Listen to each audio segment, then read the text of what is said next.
So we're doing back to the grill again, right? All those dudes come in, and when everybody leaves, Nas tells me like he got this deal he don't feel right about, and he wanted me to take a look at it, and I said I can't. I can't. Like it's legally I can't do it. I said, but if you sign a Searchlight, I can help you. And he goes, well, what does that mean? I said, it's simple. It's a one-page agreement. You sign a Searchlight. Production deal? Production deal. I'll furnish the album. I said, I won't take any money. I won't take any advance. I'll make sure you get the best deal in the world. And then on your publishing, I won't take any publishing. I'll take a 5% admin fee, which means I'll help the publisher administer your publishing to make sure people don't use your shit in the wrong way. So you're taken care of, and you'll keep all your shit. Right. And it's a one-page agreement. And he goes, all right, I got to think about it. Because he's 17 years old. Like, you know. So he's like, so I was like, oh, he's never coming back. He's not. It's like, even I knew, like, in 93, he's going to be the greatest MC of all time. And you knew this for one verse? Off of one verse. And that one verse, going to credit to Live at the Barbecue. I'm in the studio working on Back to the Grill again. Okay. Nas shows up with Jungle, his brother. Yes, that's right. They throw 4 blunts on the table. And he says, explain this to me. So I said, this is how it's going to work. This is how it goes down. I'm going to shop your deal. I'm going to go back to those guys. I'm going to make sure that they do the right thing if that's where you want to be. But if they don't get Faith the right knew Faith. This is before Faith. This is Stretch Armstrong this is where I needed and Rob and Reef at Big Beat, who offered him the deal first. That's the deal he felt funny about. I ain't know this. At Big Beat. Yeah, at Big Beat. Stretch and Bobby, you said? Or Stretch? No, but those are Stretch and Reef. Reef, okay, that wound up at Shade 4. And Craig Kalman was the head of Big Beat. It was his label. So he's not at Atlantic. He's not at Warner, Craig Kalman, at this time. It's part of the Atlantic system. Okay, go ahead. But he's got his own imprint. Okay. He put out the Double X Posse. He was putting out the Artifacts with Reef, who had signed those groups. And they were going to sign Nas. Okay. So we just get to smoking and chilling. Okay. And then he says, you know what? I'm going to fuck with you. Signs the paper. The next day, I go to Reef and Stretch. And I said, guys, the deal you offered him is the same deal that I signed in 1988. It's not a good deal.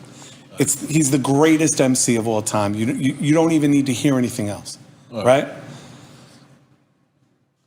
And Reef and Stretch felt some type of way about it. And I understand that. They're like, yo, why are you getting involved? And I said, look, he asked me for my help. When you guys left, he asked me for my help. I saw the deal.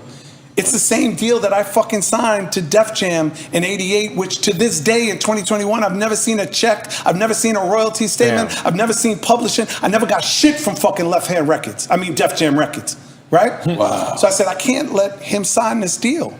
Wow. Just make the deal right. They said, well, how do you make the deal right? I said, remove the publishing. If you want to sign his publishing, that's a separate deal. Bump this up, bump that up. I stayed there for about 5 hours because they were my men. They were my friends. Right. And finally, Craig Kalman, through those guys, said, we're not changing the deal. Ping, out. I went to Russell. Next move, I went to his apartment on 4th and Broadway. Okay, I heard this. Russell says to me, he sounds like G-Rap, and G-Rap don't sell no records, so I'm not interested. Oh, shit. Cool, gone. I went to Columbia, and I went to Faith. Faith didn't let me leave. He signed an amazing deal. And then once I left that deal, I went to Zomba Publishing because I had a great relationship with Richard Blackstone, who was the head. And Zomba is, just correct me if I'm wrong, isn't that Jive? It's Jive, right. So Jive is the record label, Zomba is the publishing. Zomba's a publishing company like Warner Chapel. Yes, sir. Okay, continue. So I know my shit sometimes. So I went to them, and they said, how many songs are you going to have on the album? I said, probably 12, right? He said, well, he's only going to get paid on 10. I said, okay, fine. But that was standard 10 to back 12, then. right? That was standard. They gave me a check for Nas. I went to the 40 side. 40 side verdict? One thing Nas said to me, I said, what do you want? He said, all I want is to get my mother out the projects. He said, if you can help me get my mother out the projects, we good. I went to see him with 2 checks for $300,000. I said, move your mother out the projects. Wow. And Illmatic was born from that day. Yeah, like some noise for that. Okay. All right, so now you get the check, right? You get the check. All right. Now, how does the actual making of Illmatic start? Because when we Google you, they credit you for executive producer Illmatic, and it was written. Correct. All right, so let's just stay on Illmatic. Yeah. So it was really simple. My role was really simple. Make everything easy for Nas. Mm-hmm. I obviously I could not help him make a record. Like that's fucking ridiculous. Right? It's like a blind man helping Picasso. It wasn't gonna happen. My job was simple. Whatever the producers made, I made sure the samples were cleared. Period. Okay. Yeah, so one thing I tell young artists all the time is that the most important part of the journey when you sign a contract isn't the advance. It's how many points you get from your record. Nas's first album, he had the same points as Billy Joel. Wow. And Billy Joel had been an artist for 20 years. Wow. Because I wanted to make sure that he was protected. Wow. I also made sure that the recording budget was really low. So he wouldn't have any recoupment. Right. But with us, it was different. With us, it was, and when I say us, it was a team. It was my man, Sake, a.k.a. Mark Pearson. I got to give him his flowers because I don't think he gets enough recognition. He was my GM at Searchlight. Okay. I mean, so like Mark ran day to day. So right? Nas was never signed to Wild Pitch. It was Searchlight? He was signed to Searchlight Columbia. Okay, continue. But for all intent and purpose, it was Columbia. Okay. We were just the production company. Okay. So if you see the first print, it says executive producer Faith Newman, MC Search. There's a little Searchlight production logo on the bottom. Okay. But it wasn't our label. All right. So I wanted to make sure all the samples were cleared. So anytime Primo did a record, anytime any of the other producers did a record, I said, give me all the sample clearance information. All right. Cleared all the samples, got it all done, all under budget. Everything was done.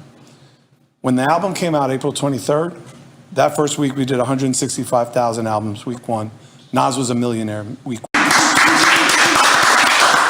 And Nas's deal was, I wasn't gonna do a long-term deal with Nas. It wasn't set like that. And Nas didn't want me to do a long-term deal. Right. It was get him right, it was written. I didn't have my name on it was written, but I took care of all the business. And that was it. You work with Nas, you do this. Nas and Jay actually have this moment against each other. Then Jay uses you as a punchline. He says, I know who I paid, God. Searchlight Publishing. Yeah, he said, but you weren't getting paid, dog. You were getting fucked then. I know who I paid, dog. Searchlight Publishing. So the story, the true story about that, it's really great. Because I don't know. No, this is a great story. Yeah. So I'm the head of CHR at Def Jam, and they're about to put out Reasonable Doubt. And Kareem, I think it was Kareem. It was either Kareem, Dame, and Jay, or Dame and Jay, come to my office and said, hey, we got to clear this sample, this Dead President sample. Take care of us. I said, okay, no problem. Give me like 2,500, but just know we're going to have 25% of your record on the publishing. And he was like, all right, cool. And that was it. He gave me a check for 2,500. I delivered it to Zamba. But if you look at the liner notes on Dead Presidents, Nas is one of the publishers. So I say, yeah, that line can live as much as it lives, but Jay don't own a piece of Nas's catalog, but Nas owns a piece of Jay's catalog. And that's a fact, though. Oh, we didn't know that. We didn't, because we thought, like, when he said that, Searchlight Publishing, that that he was meaning that Nas didn't have none of his publishing. Oh, Like, yeah, you had no. Nas publishing. No. Yeah. But that's what he I have was a insinuating. 5%. Right. Yeah, I have a 5% admin fee, which I'm like to this day on those two albums. I just make sure like things like if Nas wants to do it, I just sign off. And that's it. Like for me, like when I think about being a production company, right? I think there's two trains of thought. Train one is the artist ain't shit and the production company makes all the money, right? Or the second train is the artist ain't shit and I'm gonna figure out how to jerk the artist. Right. That's most of how hip hop is run their production companies. Right. I had a third train of thought, which was I wasn't gonna be the Jew to take advantage of a black man. Right. So I don't need to get wealthy off Nas, and I don't. My checks are very humble, and I'm okay with that because they're gonna go for the rest of my life. Right. You know, when you think about streaming today, right? And you think about Illmatic. Illmatic streams 400 million a year. To this day. I get my fair share. I don't get more than I deserve. I don't get less than I deserve. I get exactly what the contract says. In fact, and I'll keep it a buck with all of y'all, 2007, I get a letter from Sony. They say, oh, we overpaid you. So you're not going to be getting a check. And my lawyer goes, oh, we're going to sue. And I said, we're not going to sue. Let it rock. We'll recoup. Eventually we'll recoup. And we did. It took like 10 years. Because I don't give a fuck. What was the basis of them saying they overpaid you? They said that the artist royalty that I got paid was congruent with what Nas was supposed to get paid. So I essentially got Nas royalties, but Nas didn't, it wasn't minused off Nas's share. Right. They basically paid like, it was like double dipping. Right. So they paid me exactly what they were paying Nas. But it wasn't accurate either, because the fact of the matter is, Nas was at like X amount of points and I was at 3. So that was the only correction we told them. And after they made that correction, they fixed it, we kept it moving. It was done, one and done. But it took like 10 years for me to ever see another check. And again, I'm okay with that because to me, the ability to earn isn't about one thing, right? I learned a long time ago, it's not the strong who survives, it's the flexible. But did you receive like slack because of that? Because a lot of people, like I said, a lot of people took it as Search owned the Nas publishing. No, in fact, it was the exact opposite. Whenever that fucking verse came on in the club, I would get love, like, because my name got mentioned. People didn't even realize what it meant. They were like, oh shit, not Jay, mention Search. That's fucking crazy. So you sure you never got nothing bad, like even from like Nas camp or something? No, Nas and I get, it's all love all the time. Okay, that's beautiful. You know, even like if you think about all the times Nas has mentioned me on his records, there's like 7 records where he mentions like our friendship or how I did him right. You know what I mean? Like he's never once said anything bad about me because he has no reason, because I treated him like a grown-ass man. I treated him like a professional. And I treated his music like a business. So that he would never have to worry. And his daughter would never have to worry. His daughter and my daughter, same age. They were born a month apart. His daughter and my daughter never have to worry. God damn it, make some noise for that.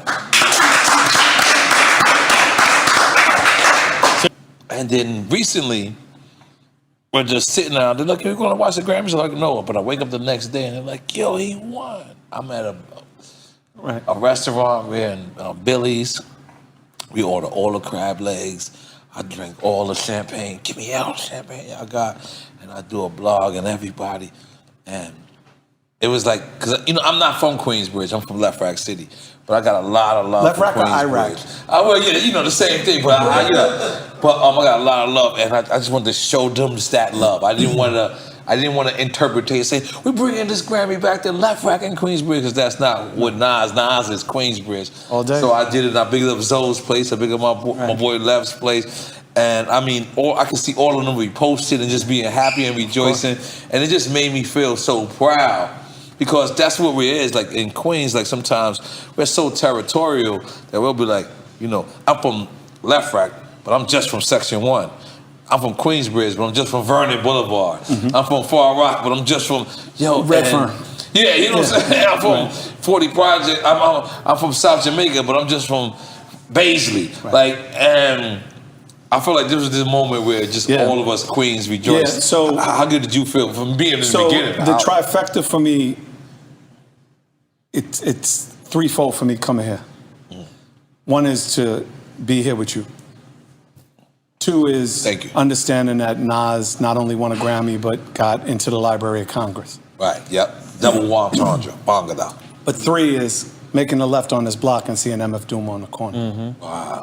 And then this year, Nas winning the Grammy. You know what I mean? So I'm seeing all this, and I'm crying my eyes out.